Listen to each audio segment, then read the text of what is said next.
Salut tout le monde, c'est Skiz et aujourd'hui un nouveau tutoriel ou plutôt une présentation d'un logiciel qui est Photoshop CS5. Un logiciel de montage photo et de retouche photo qui peut servir pour l'infographie, donc la création de logos, le GFX et tout le bordel. Hein. Si vous l'avez, c'est que vous savez, vous savez comment, vous savez pourquoi vous en avez besoin. Bref. Lorsqu'on ouvre Photoshop, pour moi la version CS5 mais la version CS6 n'est que très peu différente, nous avons une interface à peu près semblable à celle-ci.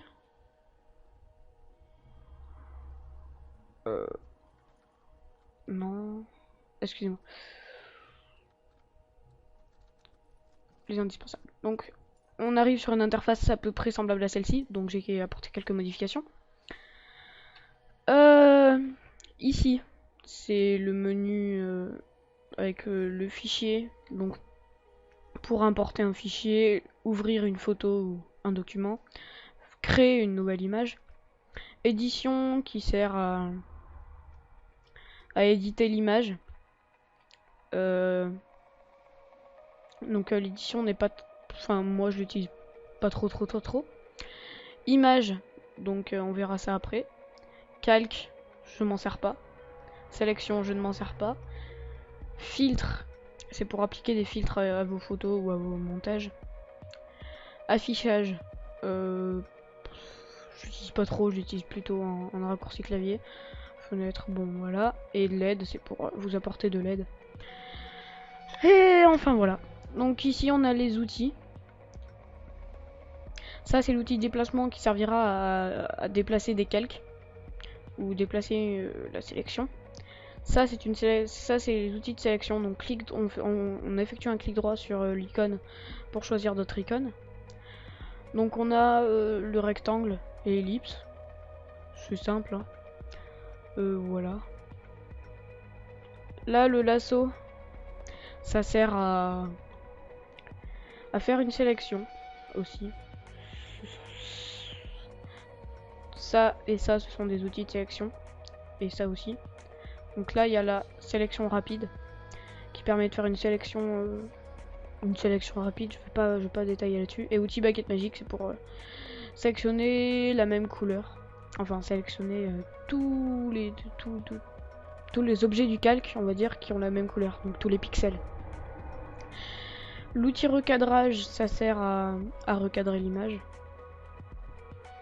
L'outil tranche sert à faire des tranches, donc c'est plus pour le webmaking.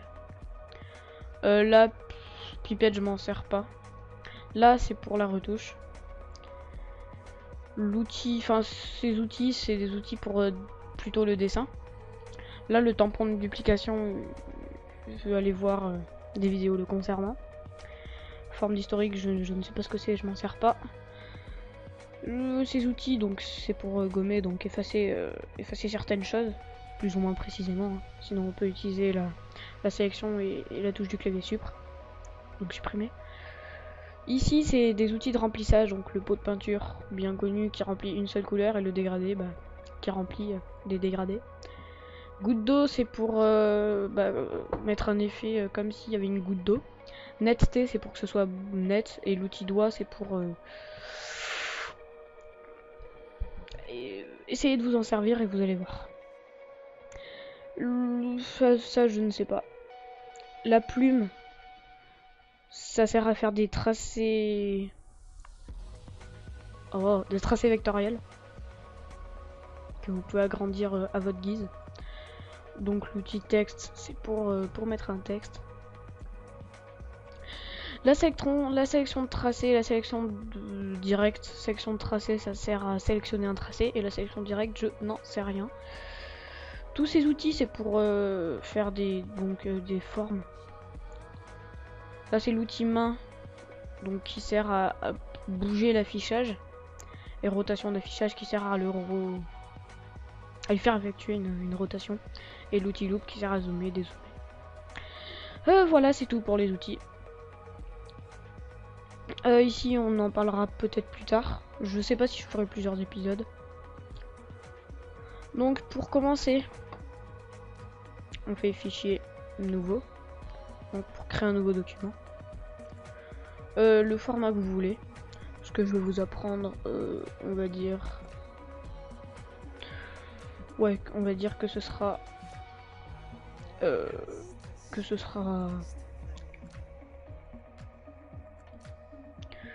du 500 par 200. Et on va apprendre à créer une mini bannière. Assez sympa. Enfin, assez sympa comme une bannière. On va voir où ça va vous mener. Vous munissez de l'outil dégradé avec soit le raccourci clavier G, soit vous effectuez un clic droit sur l'outil pot de peinture s'il y est, ou si l'outil est dégradé y est, vous cliquez. Enfin, j'espère que vous avez compris. Vous cliquez juste ici. Interface de l'éditeur de dégradé. L'éditeur de dégradé, c'est ce qui sert, excusez-moi, à sélectionner vos dégradés à vous. Vous pouvez ici charger des fichiers dégradés, les enregistrer pour faire des fichiers dégradés justement. Vous pouvez créer un nouveau dégradé à partir de celui que vous avez là. Par exemple, regardez, un outil dégradé va apparaître, c'est celui-là. Voilà. Donc, on double-clique sur le truc du bas. Le truc du haut, c'est pour régler l'opacité, on verra. On va prendre, pour moi, du blanc. Ici, du gris. Voilà. Donc ici, c'est pour régler l'opacité. Là, on peut mettre l'opacité à 0, à 100. Voilà. Et pareil pour l'autre. Si on bouge lui ici, et ben ça va le mettre jusqu'ici, on va dire. Voilà, c'est tout pour l'interface éditeur dégradé. On clique au centre de l'image et on déplace vers comme cela. Si vous voyez que c'est pas le bon effet et que vous voulez inverser le dégradé, vous avez juste à cliquer sur inverser ici. Moi j'avais inversé, je vais décocher, voilà. Ça me fait ce que je voulais. À peu près. Vous pouvez aussi cliquer où vous voulez, hein. Il n'y a pas de limite. Enfin. Voilà.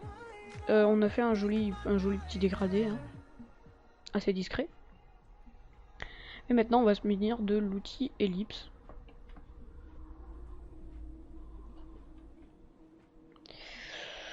Donc ici c'est pour faire des calques de forme. Ah non, excusez-moi. Ici c'est pour faire des calques de forme. Donc des calques qui seront vectoriels. Ici c'est uniquement pour faire le tracé. Et ici c'est pour faire un remplissage. Moi je vais... Oula, excusez-moi. Moi je vais faire un remplissage avec la couleur un gris comme cela. Ah oui, je vous ai pas expliqué. Ici c'est pour choisir la couleur. Là c'est la couleur d'arrière-plan, donc il servira à rien à part quand on inversera. Enfin, je trouve. Et là c'est le sélecteur de couleur de premier plan. Donc la couleur qui servira à être remplie. Regardez, hop. Si on change et qu'on met du rouge, même si ça va donner moche. Voilà. C'est aussi simple que ça. Voilà. On fait plusieurs petites bulles. Enfin, c'est ce que je fais moi tout de suite là. Vous pouvez remplacer par d'autres choses, hein. C'est juste un petit tutoriel vite fait.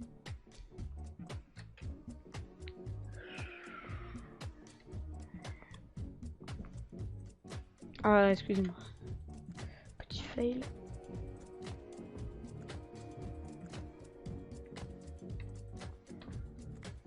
Oh, punaise.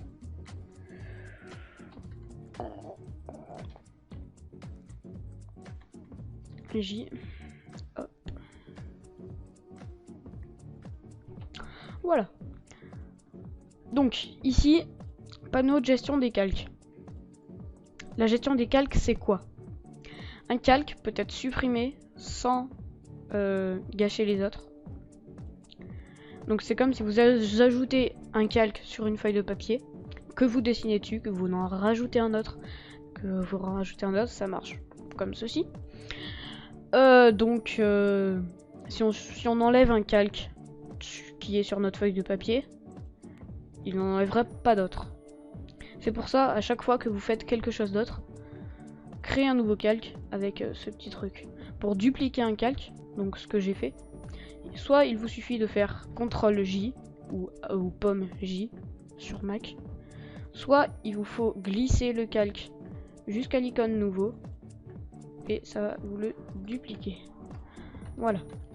Pour fusionner des calques, CTRL E pour fusionner avec le calque du tout. Si on veut en sélectionner d'autres, c'est CTRL, on clique sur le calque que l'on veut et sur les autres calques que l'on veut et on fait CTRL E. Voilà. Donc si on enlève ce calque, il reste plus que notre feuille de papier entre guillemets qui est le fond. J'ai dupliqué le calque. Je fais CTRL T.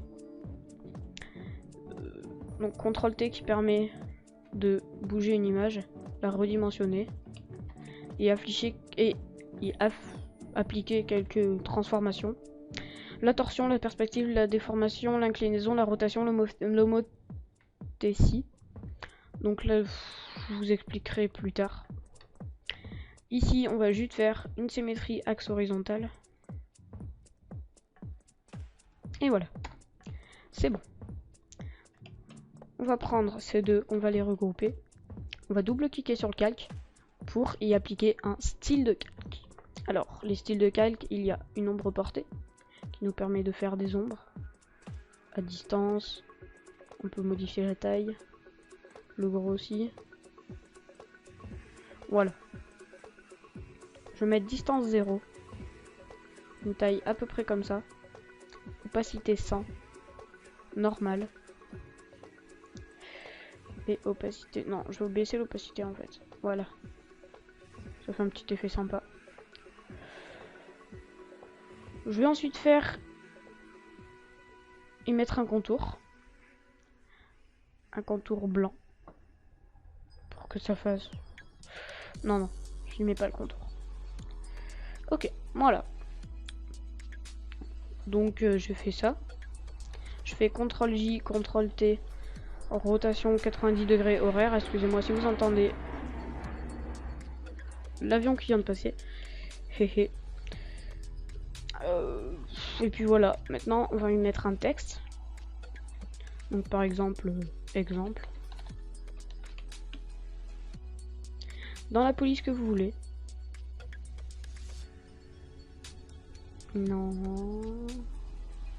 Dans une police assez simple, hein, je vais mettre. Non. Basique, pourquoi pas. Parce que c'est moche. Voilà. Et je vais vous apprendre... Enfin voilà. Après vous pouvez modifier le texte avec des styles de calque. Donc une incrustation en dégradé. Hop, comme ceci.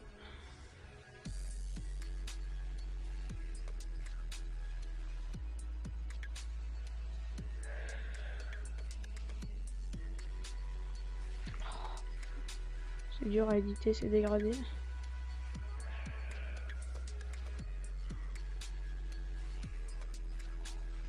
Voilà. On inverse. Ça nous fait un petit effet joli. On va y mettre un contour en blanc. Enfin, c'est un contour discret. Et voilà. Bon, peut-être que ça va vous paraître bizarre. Enfin, peut-être que ce rendu va vous paraître bizarre. Mais c'est pour débutants.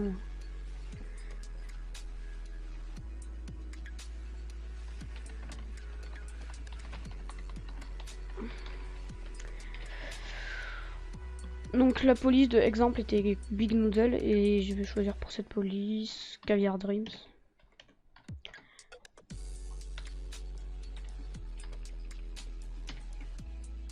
Voilà.